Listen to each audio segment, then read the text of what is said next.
Okay, dumako na po tayo dito. Masamang balita para sa mga Hong Kong OFW DDS. Ito pong balita natin ngayon. OFW Hong Kong, wanted na ngayon sa mga pulis. At mga OFW sa Singapore, yari kayo. Iimbestigahan kayo ngayon ng Singapore government. Rally pa more!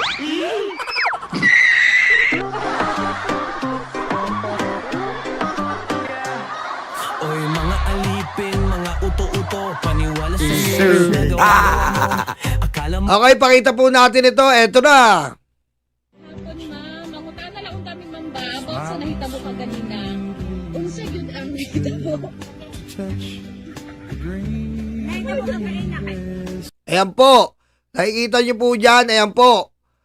Nalungkat na ng mga Hong Kong police ang mga naka-green. Sinisita na po ang mga naka-green. Mga tanga-tanga kasi kayo.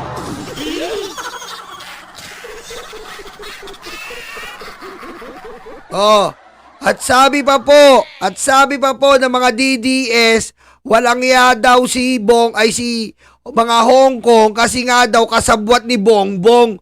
Ano? kung sinong mga matalino, pero bakit ngayon mukha kayong tanga at gago? Fake news yan, tinawag sa kongreso, nagtago sa Kasabwat daw ng Hong Kong si Bongbong. Dinidilaan yan. Sa totoo lang po, alam naman natin, dinidilaan ni Digong ang puwet ng Hong Kong. Diyan nga siya nahuli. Dan siya nagpunta bago siya mahuli. At nung nagpunta si Duterte dyan, nagmura-mura pa po. Tangina nyo. salunga. Matapang lang talaga sa social media, pero sa personal ang pangit nila. Pero Duterte sa kalam, ang Lahat na lang talaga kay BBM sinisisi. Pati yata pagtain ni Duterte sa diaper, si Bongbong din. silang diablo, silang masama. Mga kulto ito na walang hiya. Huwag tularan o galing diablo yan. Kaya pakinggan nyo po, tignan nyo po,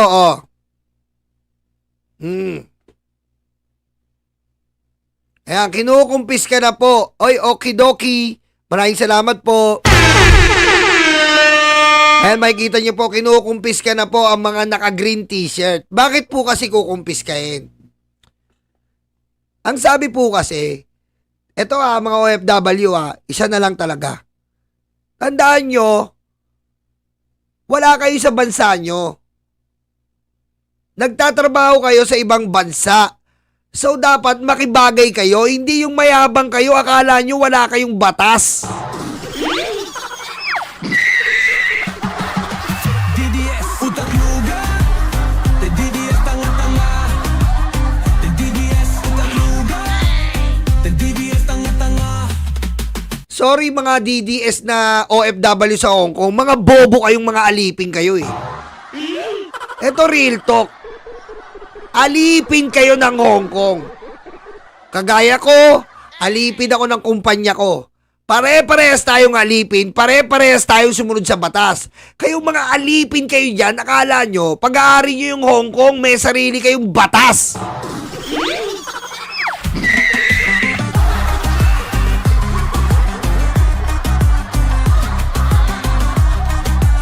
Gina Chavez Bonifacio, maraming salamat po. Pusong name. Maraming salamat po, pusong in-name. Salamat po. 'Di ba? Makikibagay kayo sa batas ng ibang bansa. Hindi yung kayo pa nasusunod. Sino ba kayo? Nakatuntong lang kayo ng abroad through DFA, OWA. Akala nyo kung sino na kayo. Oh. Oh, gusto nyo mag-rally. Sinabihan na kayo, bawal nga sa Qatar. Ang titigas ng mga mukha nyo ngayon. Ano, iyak-iyak kayo.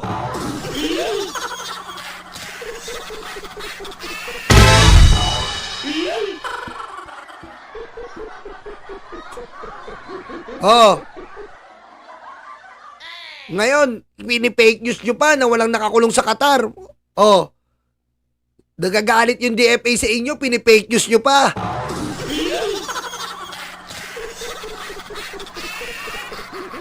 Oh. Eto na ngayon. Yung Hong Kong Police, tignan nyo po. Teka lang, laki. Lakihan natin ha. Yan. Dito na tayo mag-focus. Wag yung sa babae na yan. Pangit yan eh. Eto, tignan nyo. Ito. Yan. Tignan nyo po ha. Kinukumpis ka na. Ayan. Lakihan natin. Ayan. Umpisahan natin. Ayan, tignan nyo po.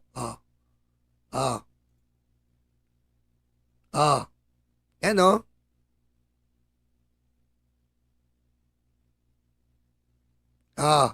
Kapag nakaluga ka, naaamoy. Yan o.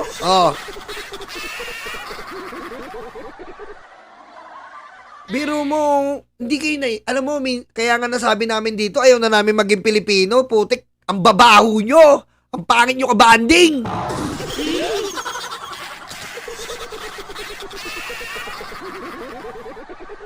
Ang pangit nyo mga kabanding, DDS, ang baho nyo kabanding.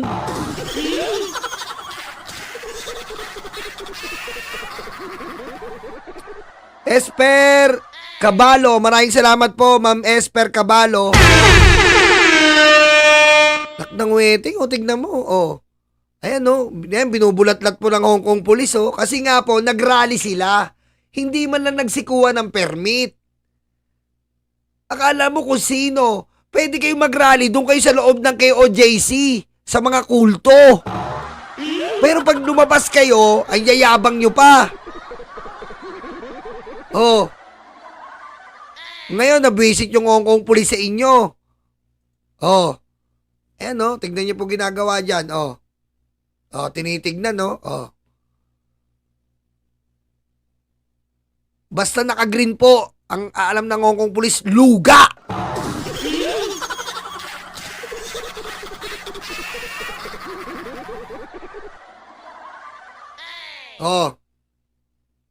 Tignan mo, May yaya kayo, visit kayo.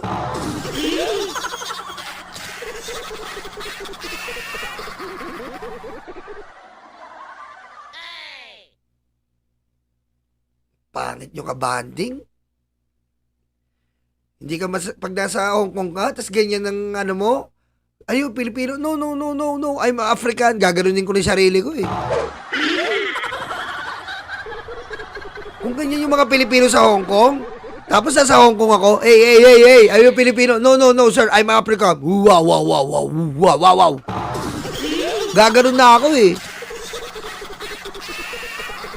Hindi-deny ko talaga pagka-Pilipino ko eh. Pag ganyan kasama ko mga Pilipino, are you sure? Yeah. Wow, African.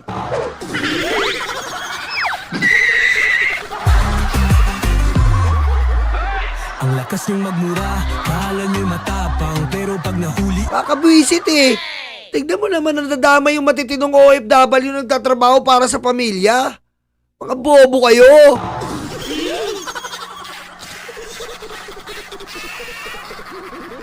Hindi ko talaga eh. Total, maitim naman ako eh. Are you sure, African? Yeah. Wow, waka, yeah. Waka, samba, hey, yeah. Umiiyak sa tabi, duwag mga edukador pero walang diskarte, kaya't binenta ang boto sa pangakong tae. Hoy! Kabisit eh. Putik kanyan, tignan mo Iniisa-isa ng Hong Kong Police dahil sa kabubuan at katangahan nyo. Ayaw nyo sumunod sa batas ng ibang bansa.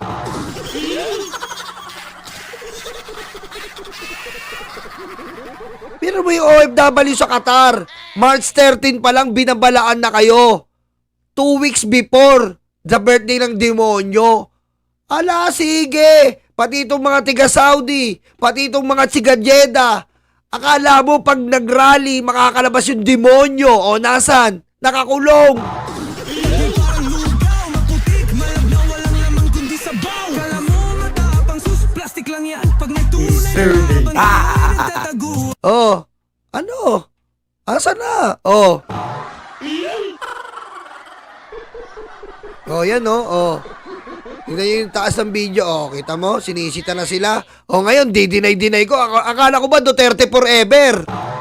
Oh, ba't ngayon ang sabi pa dyan, akala ko ba Duterte? Kahit anong mangyari Duterte, ba't nakita nyo na yung Hong Kong police? Biglang dininay nyo si Digong. Akala ko ba Duterte forever? Oh. Ba't ngayon dininay nyo? La pala kayo eh.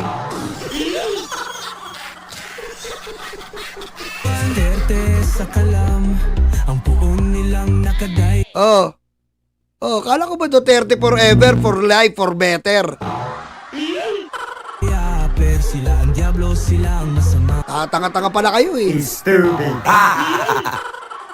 Oh, dito tayo. Oh, dito tayo sa sa OFW spokesperson. Ito. Dito tayo sa OFW spokesperson ha. Pakinggan nyo, tingnan nyo. Nadagdagan pa po. Ayan ha, nadagdagan pa po yung bilang ng OFW sa Qatar. May kasama pang bata. Tingnan mo, pati bata kasama sa kabaliwan nyo. Hayop talaga tong mga to. Pati bata sinama sa mga kabaliwan. Kundi ba naman may pagkasayad sa utak tong mga to? O, pakinggan nyo to, OFW spokesperson. The situation of OFWs with Secretary Hans Kakdak of the Secretary Hans Kakdak, ito na. Department of Migrant Workers. When we Department of Migrant Workers, pakinggan nyo. come back here at the forefront. 20 Filipinos were recently arrested in Qatar for allegedly participating in an authorized political demonstration. 20 na po 20 na, hindi na lang 17. 20 na po. Oh, fake news pa. Oh, fake news daw tayo. Sabi ng mga DDS, fake news daw tayo. Wala daw nakakulong. Oh, fake news daw. Sabihin nyo lang para mabulok. Oh, sabihin nyo lang, para mabulok yan. Sabihin nyo lang, may bulok yan. Oh, yung iba, may anak pa doon. Oh, paano yung anak mo ngayon sa katangahan mo?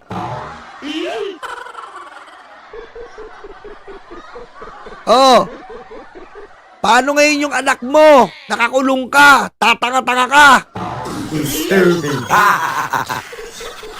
In support of former President Rodrigo Duterte. Now joining us this morning via Zoom is Hans Leo Kakdak, the Secretary of the Department of Migrant Workers, to give us updates. Good morning, Secretary Hans.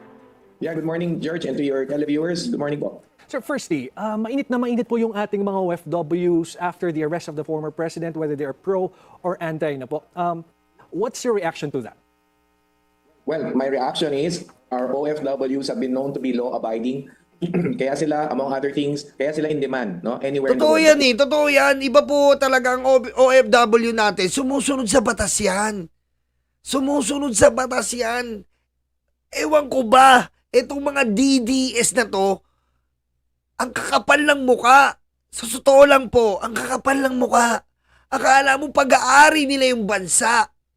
Akala mo sila yung citizen doon. Kapal ng muka.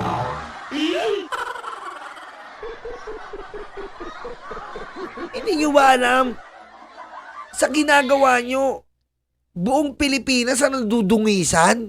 Ibig sabihin, tatanga-tanga tayong mga Pinoy, lalo na dito sa mga tanga-tangang tiga-Qatar.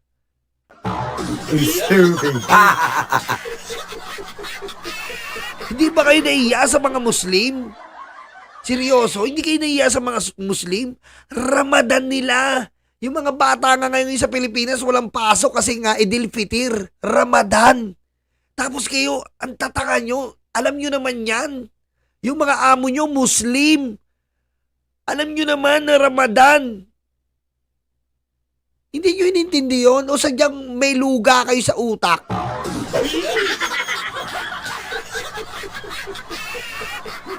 Quality in which our OFWs serve and are good citizens or residents of the host country.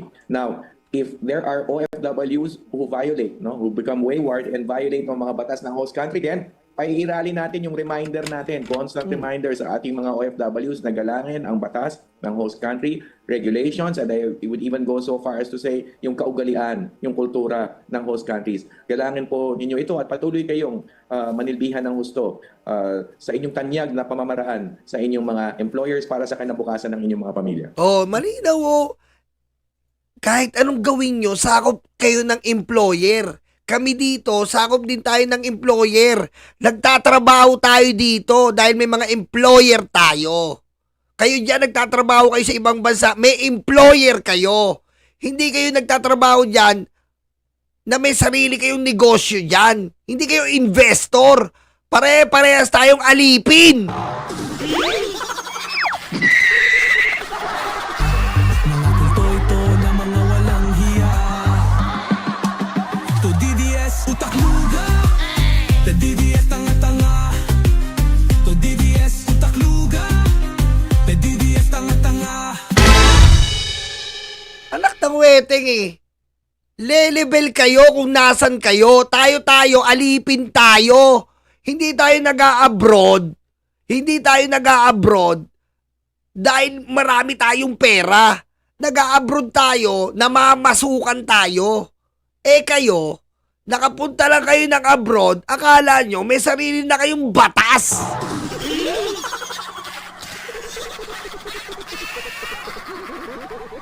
Ha? Akala nyo may sarili na kayong batas.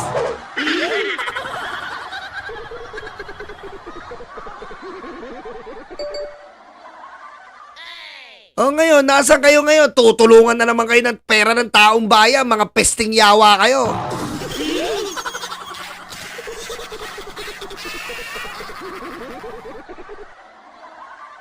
Pero mo, masaklap yung nangyari talaga sa Qatar. Yung embassy hindi nagkulang sa kanila. Sabi ng embassy, huwag kayong makilahok ng politikal. Unang-una, pag nakalahok kayo, kailangan nyo ng ministry permit. Hala, sige! Amin tong Qatar! Pilipino kami! Amin tong Qatar! Rally! Rally! Duterte sa kabal! Rally! Duterte sa kanal! Duterte sa... Oh, asa kayo ngayon? Sa kanal! Yahoy mga tanga, wala kayong ambag.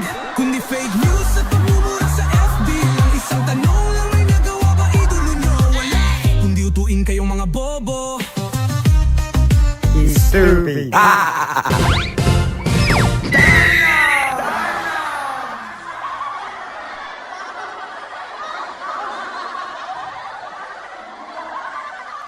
Malamang hindi lang kayo sa kanal dadamputin ngayon. Pag pinauwi kayo dito, ewan ko lang anong mangyayari sa inyo. Wala nang trabaho, walang pera. Tad-tad ng mga tsismosa na kapitbahay. Oh. Ngayon kayo lumapit kay Sara. Okay.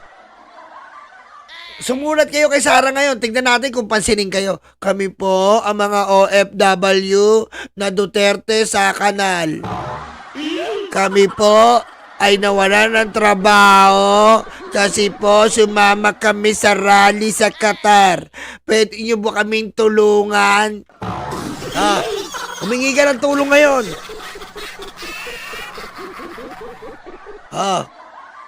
Humingi ka ng tulong sa pamilyang gagastos ng 140 million kada buwan.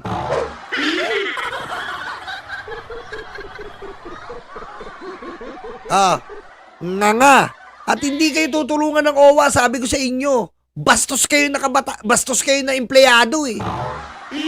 Huwag kayong aasang may tulong kayo. Wala kayong tulong. Dahil yung pantubo sa inyo, grabe, ang laki pa. 50,000 real.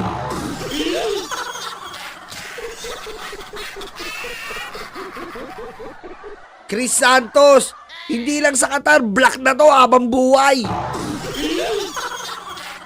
Because if they are not abiding with the laws of the land, sabi nyo nga, it's not reflective of how Filipinos are Yeah. being perceived worldwide.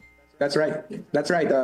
I was a child of a former OFW, and I saw it with my father and my mother na talagang law-abiding sila. And I too, no, I managed to live abroad, and natutunan ko rin ang kagawian at kung paano ang kahalagahan ng pagsunod sa batas ng host country. Oh, kahit naman po siguro hindi abroad, kahit sa ating bansa, dapat maging law-abiding citizens tayo. Secretary, let's talk about the Qatar case. Ano po yung nangyari doon sa 20 OFWs natin?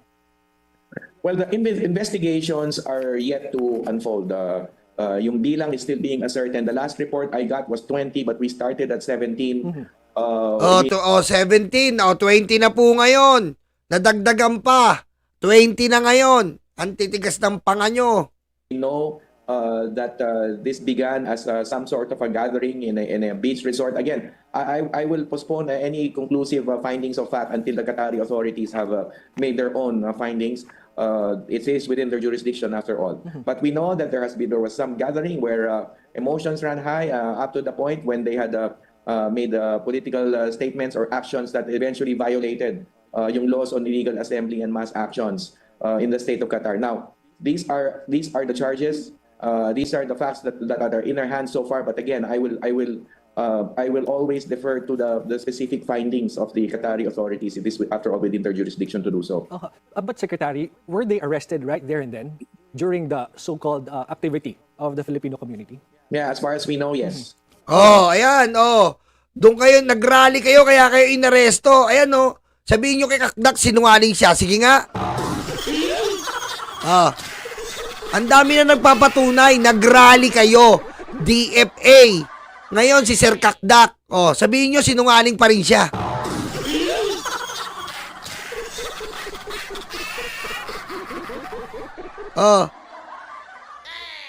Hindi nyo kami binigyan ng kahihiyan. Alam nyo ba, mga OFW, at yung mga nandito nga, mga OFW yan, Kaso lamang dito yung mga investor, mayayaman tong mga to. Diba? Alam nyo ba, mga OFW, re-represent nyo ang Pilipinas, representative kayo ng Pilipinas. Tapos ganyan ang aakto nyo. Pwede namang, hindi naman kayo pinagbabawalan sumuporta kay Duterte, pero bigyan nyo ng limit. At ang limit na yon, pagsunod sa batas ng bansang nasasakupan nyo. O ngayon, sa ginawa nyo, sino kawawa? Pamilya nyo. Sino kawawa? Pera ng taong bayan. Palalayain kayo, imbis na pera ng Duterte gastusin sa inyo.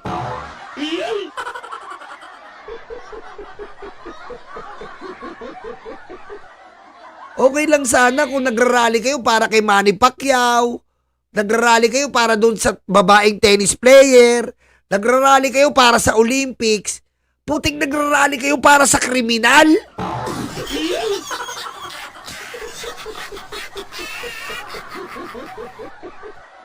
Kaya, anong sabi ng ICC sa atin? Hindi tayo maintindihan ng mga Pilipino. Hindi ko kayo maintindihan, mga Pilipino kayo. Nilulutas nga natin para bigyan ng hustisya yung mga namatay sa inyo. Pinagtatanggol nyo, kriminal.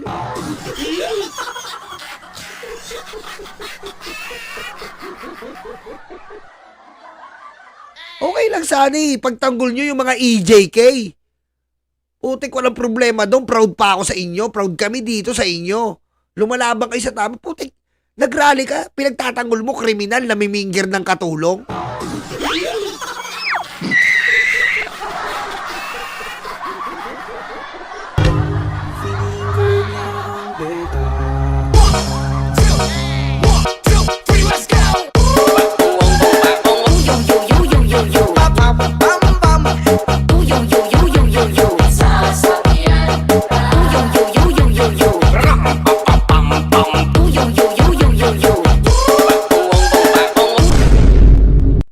Logic mo, pinagtatanggol mo yung kriminal, yung pumunta sa Senado, sabi niya, mamamatay tao ako, nag-uutos ako ng pagpapapatay. Pumunta sa Kongreso, ang tagal ng ICC, ang dami kong pinatay. Ayun yung pinagtatanggol nyo?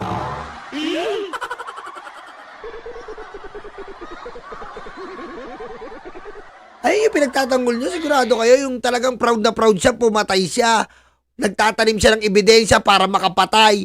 Ay, pinagtatanggol nyo.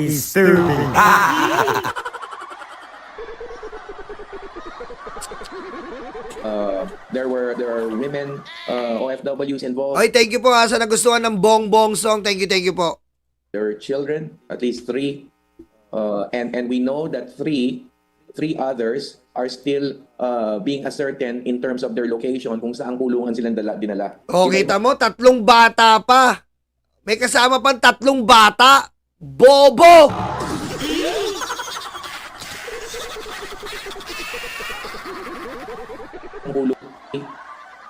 And we know that three others are still there are women OFWs involved, there are children, at least 3. Oh, 3 bata pa kasama nyo?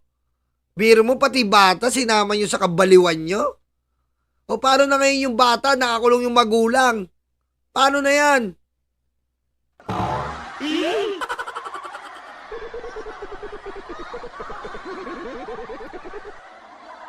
Paano yung bata? Oh.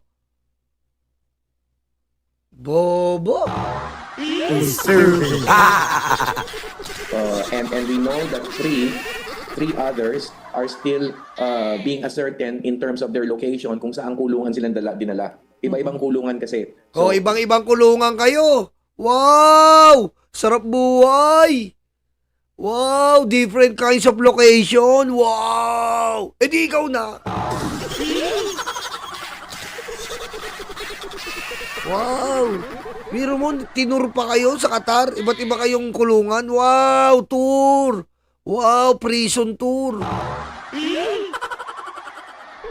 Our labor attaché on the ground, who's a lawyer, and working closely with our embassy, is ascertaining all these details at the moment. Kamusta naman po yung kalagayan po nila sa kulungan po? Well, as far as I know, we are still in the effort of seeing them face to face. So that's as far as I will go at this stage. But we are coordinating with the Qatari authorities through the one country team put together by our ambassador, Ambassador Pelicor, on the ground. Sir, ano po yung mga assistance na naibibigay po natin sa kanila? Well, we're duty bound to provide legal assistance, and at this stage, legal assistance, of course, will ascertain whether they are treated in accordance with the laws of a criminally accused. Hayaan nyo na, huwag nyo nang ilagyan ng legal assistance yan. Kaya daw nila, Duterte sa kanal eh. Huwag na po. Sir Kakdak, huwag nyo lagyan ng legal assistance. Duterte sa kanal eh. Pag Duterte sa kanal, huwag na po. Duterte sa kanal eh. Hayaan nyo po sila. Maangas eh, Duterte sa kanal eh. Pabayaan nyo. Kaya na nila yan.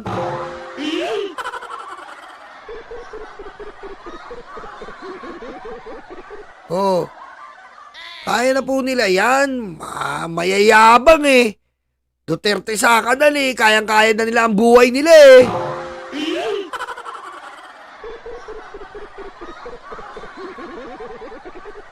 Individual. So that means due process and counsel, right to counsel, and freedom from inhuman treatment during detention. These are the basic tenets that we are looking out for at this stage. Sir, ano po yung posibleng kaharapin nila? I mean, consequences of what they did.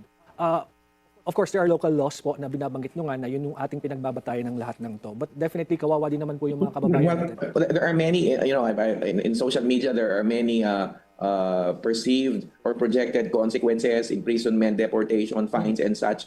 But at this stage, I will postpone any determination kung ano exactly ang coverage nito ng possible penalties because I am still awaiting the report from the Qatari side. Our people are coordinating on the ground before we make any type of conclusion or finding as to ano ang potential possible penalties because the matter is currently under investigation. Alright. Sir, yun pong panawagan na zero remittance ng mga OFW hanggat hindi po na iuuwi si former President Duterte. What do you think about that? Yeah, but my thinking there, and if we've made a proper announcement, our stern... Oh, yan pa, zero remittance. Pero yung mga DDS, huling-huli sa video. Nangunguna pa sa remittance. Oh, zero remittance daw. Ang yayabang, zero remittance, Duterte sa kanal. Hindi kami magre-remit, babagsakin ang ekonomiya.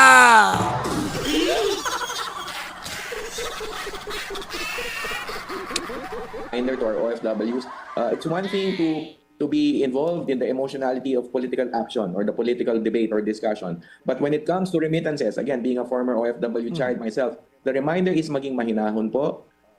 be circumspect, arrive at your best judgment given the reality na sila'y OFWs para sa kinabukasan ng kanilang pamilya. And I've always trusted our dear OFWs to come to the right judgment.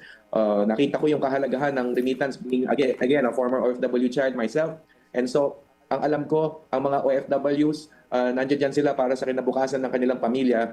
Eto po mga nandito, eto po nasa comment section natin, mga OFW rin to mga to. Pero Sir Kakdak, eto matatalimang utak. Talagang nagtatrabaho to para sa pamilya, hindi po so mga dumidila ng betlog ni Digong.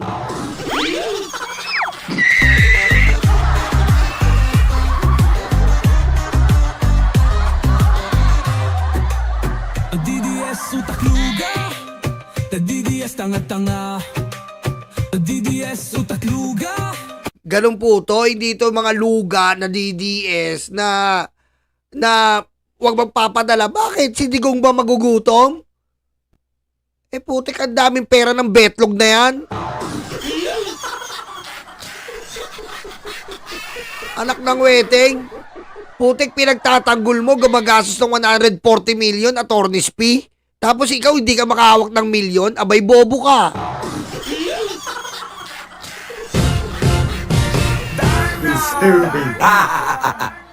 Ang ating Pangulo dito sa Pilipinas nagsisikap sa pamamagitan ng pagpapalakas ng ating ekonomiya para mabigyan din ng kinabukasan, sapat na kinabukasan ang inyong mga pamilya. Kaya dalawa on two fronts, no? OFWs at ang pamahalaan dito are working toward a bright future for their families. So Tama. again, our call is to provide themselves with a proper informed judgment, no? Mahinahon lamang bago mag-usga o magdesisyon patungkol sa kanilang mga kung paano nila Wala na may inahon sa kanila, nakakulong na sila eh. Yung anak nila, nasa na, pati anak nyo, nadamay sa katangahan at kabobohan nyo. Asa yung anak nyo? Dinamay-damay nyo sa katangahan nyo. Nasan kayo? Sutubusin kayo ni Sarah, nga. Ano sabi ni Roque sa inyo?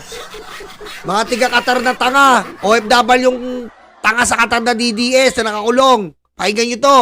OFW sa Qatar na tanga na DDS. Sabi ni Roque, banggitin nyo daw sa pulis na kaibigan ng mga Qatari si Digong, palalayain daw kayo. Abay, ang galing, di ba? Yun na lang.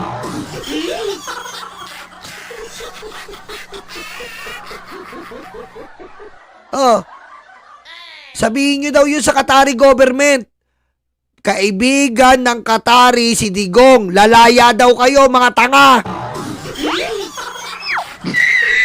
DDS tanga-tanga, DDS utak luga, DDS tanga-tanga, DDS utak luga. Try nyo sabihin nyo sa Qatari police, Duterte, friend of Qatari, it's okay, we go na. Ganun ninyo, yun ang sabi ni Roque. Sabihin nyo sa Qatari police, friend ni Digong, ang Qatari, lalaya na daw kayo. Hayop. Meeting ang kanilang kita, and I've always, again, I trust the OFWs that they will arrive at a proper judgment here. Second, outside the ICC detention facility, mismo si Vice President Sara Duterte, she's asking our OFWs to refrain from entering the premises of the ICC. I'm not sure, how are we talking to them? Meron ba tayong pinadalang tao po doon to continuously remind them and talk to them about what they can and can't do?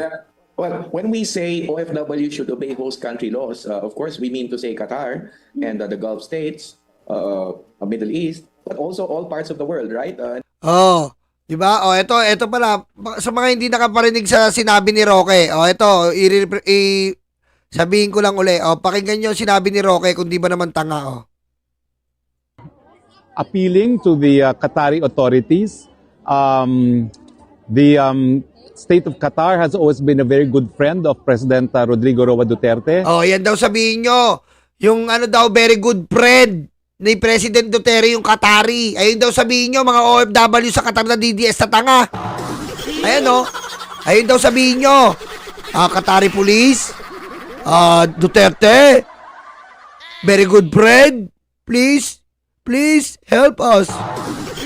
Ayun daw sabihin nyo. Oh. Ayun ang sabihin nyo. Ayan si Roque mismo nagsabi. Oh. Oh. Siya pa. We're appealing to the Qatari authorities. The state of Qatar has always been a very good friend of President Rodrigo Roa Duterte. Ah. We're appealing to you to understand the sentiments of our countrymen. Oh, yun daw sabihin nyo. Understand the sentiments. Ayun ang sabihin nyo sa Qatari. Oh, understand Qatari. Understand. Very good friend. Oh, Duterte. Qatari. Very good friend. Okay. Yun daw sabihin nyo. Sabi, mga nakakulong na tanga. Oy, mga nakatangang kulong. Ito sabihin nyo daw, oh. Qatari. Duterte. Very good friend. Oh. Pakinggan nyo pa. They love the president and they cannot accept the fact that he is now here at The Hague, held as prisoner by Westerners. No? So we have a common history of being colonized by the West, and I hope you do understand why the Filipinos love President Duterte. Oh, kita mo sabi niya, Qatari, Duterte, love. Oh, very good friend, love. Okay, free us, free. King is stupid. Abnormal ang putik na tong baklang to. Hindi ka ba naman mukhang may AIDS, hayop ka? Pero mo sasabihin yan, Roque, kung di ka ba naman tanga kang bakla ka? Sasabihin nila yan sa Qatari Police, di binambu sila nun. Ayan lang ang sinabi nyo. Hayop ka. Ayan lang ang maitutulong nyo. Qatari, Duterte, very good friend.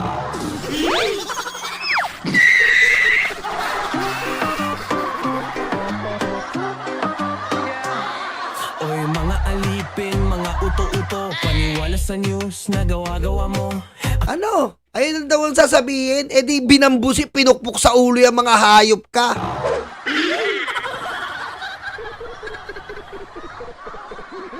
Oh, ayan na lang po may tutulong sa inyo, nila Roque, nila Sara, nila Digong. Qatari! Duterte, very good friend! Hanggang doon lang kayo, makakalaya kayo ngayon, mga tangang OFW sa Qatar. Ano, makakalaya kayo sa ganon, very good friend!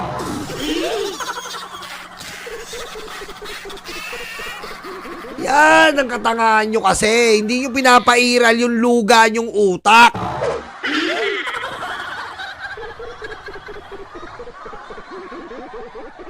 Anak ka ng... Ayun lang ang sinabi nila. Oh, nabalitaan na ng mga Duterte. Ang sabi kay Harry Roque ng mga Duterte, Qatari! Duterte! Very good friend! Ikaw, saper, tanga, inutil ka. Alam mo kung sinong mga matalino, pero bakit ngayon mukha kayong tanga at gago? The fake news yan, tinawag sa kongreso. Bobo to si Harry, ayun lang daw sasabihin. And that includes Europe, that includes OFWs in the Netherlands or OFWs in Europe. Kayong nasa dahig. Kayong nasa dahig. Pampiknik lang yung permit nyo, mga tanga. Nagtatawag pa kayo ng kapitbahay, mahihiya kayo. Nagtatawag pa kayo ng aktivista para dumami, mahihiya kayo.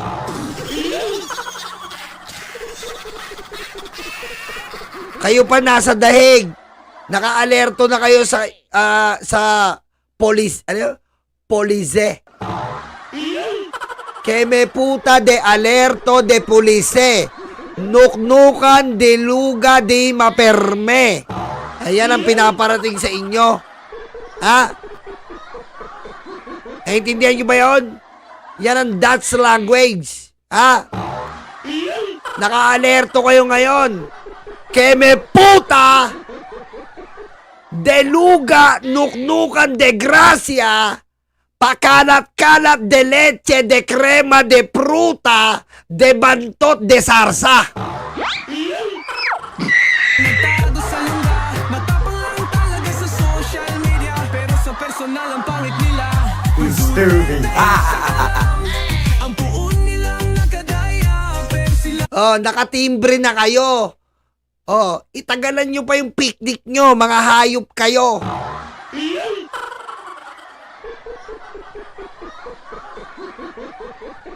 Kapal ng mukha na itong mga to. Nagpipiknik na. Nilaglag ni Robin eh. Nagpipiknik na sila. Tapos, nagtatawag pa sa mga kapitbahay.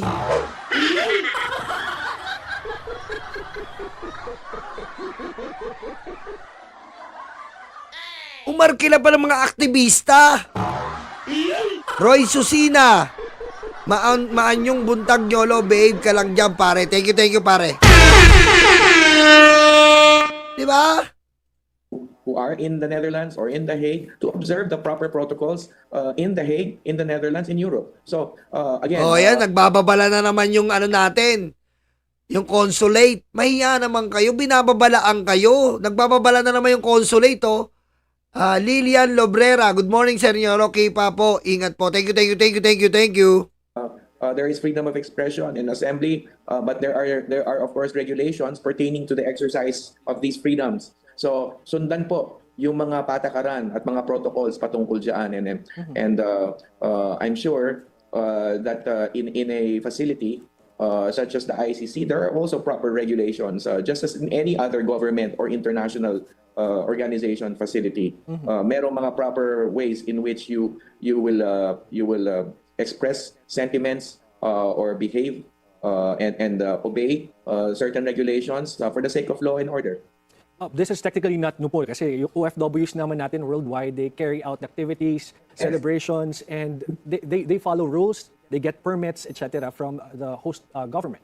Yeah, tanyag tayo dyan, di ba? Kaya in demand ang OFW, not just for the technical skill, not just for the puso, for the heart to serve, but also for being law-abiding residents or citizens of the host countries, whether it's OFWs or overseas Filipinos. So again, I have my full trust and confidence in our dear OFWs. Hoy, maraming salamat, Chris Jr.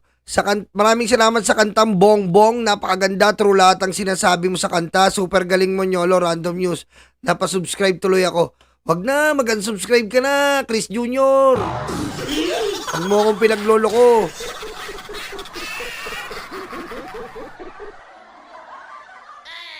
Huwag ka dito, doon ka sa DDSK. Doon ka na. Stupid. Thank you, pare, ha. Pare, thank you. Chris Jr., thank you, pare. With regard to obeying host country laws. Sir, I'm not sure if you received this information already, but there are rumors that even OFWs in Singapore who carried out similar activities during the birthday of... Otek, ayan na, pati Singapore. Hello, OFW Singapore DDS. Makukulong din kayo.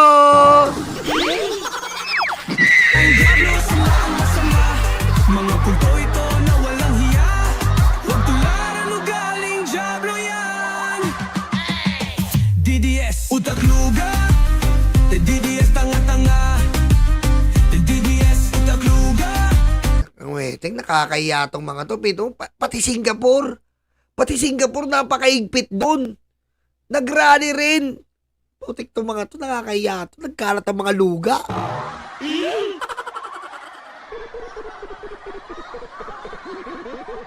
Patay tayo nito. O yan na, pati Singapore. Kasi po may napapabalita. Nagalit po ang Singapore government. Nagrally sila doon, wala ring permit. Bansa nila eh. Singaporean eh. Di ba? Angs yan eh, no? Singaporean? Investor? Ha? Investor? Mayamang pamilya? Walang amo? Ha? Yaman eh, no? Singaporean?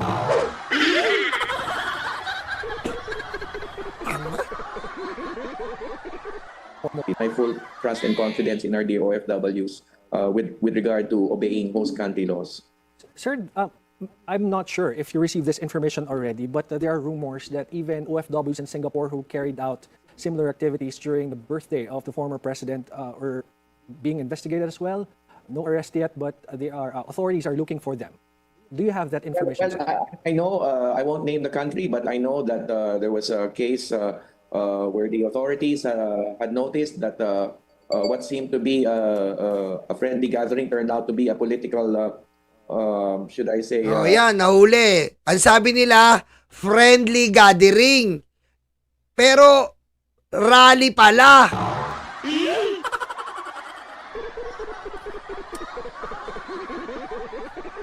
Anak ng wedding talaga, oh. Alam mo, nadadama yung matitinong OFW, eh. Kawawa po yung mga titinong OFW dyan.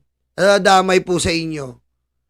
Hindi kayo nag-iisip bago kayo gumalaw. Isipin nyo muna, yung mga kababayan natin na nandiyan nagtatrabaho na maigi. Nadadamay sa kabubuan nyo, eh. Alam nyo namang, yung host country o yung pinaka main country, may mga rules yan, kaya ng Pilipinas. Kung nasa Pilipinas kayo, pwede kayo mag-rally 24 hours. Thank you, Ma'am Mercy. Pero ginagawa nyo, tignan nyo, damay na naman yung mga OFW. Tignan nyo, bobo kayo eh. Political action, mass action, and so there is an investigation without any arrests. So these things are happening as we speak. I won't name the country, but ang reminder lang. Oh, ayan no, ayan si Cynthia Tadeo Cerniolo, bawal po ang mag-rally dito. O yun nga, may iniimbestigahan eh, Cynthia. May iniimbestigahan ngayon kasi nga, may nakarating kay Mr. Kakdak tsaka dito sa Bilyonaryo News na may OFW din po na iimbestigahan. Kasi na-picturean sila, ayan, yung mga tanga, nagpo-post pa, Duterte, o yan, no, patay ka na. Nag-alma yung iba na bakit daw pinayagan tong mga rally. Alam naman bawal sa Singapore. Mataka-taka talaga. Nag-post pa eh. Ano ba yung social media nyo?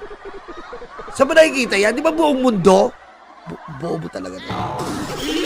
Bobo talaga.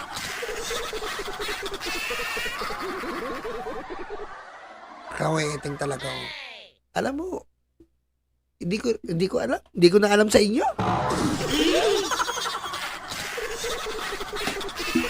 Wala na. Manang-mana kayo sa pinagmanahan nyo.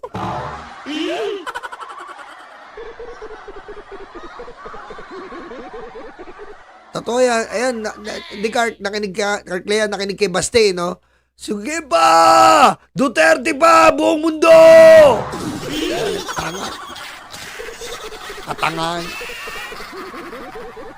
Kami ang bumbero ng Pilipinas, mga bayaning tagapagligtas. Ang paglilingkod sa amin ay likas. Ang bumbero ng Pilipinas, kami ang bumbero ng Pilipinas, mga bayaning tagapagligtas. Ang paglilingkod sa amin ay likas. Ang bumbero ng Pilipinas, ang bumbero ng Pilipinas, ang bumbero ng Pilipinas, ang bumbero ng Pilipinas, ang bumbero ng Pilipinas.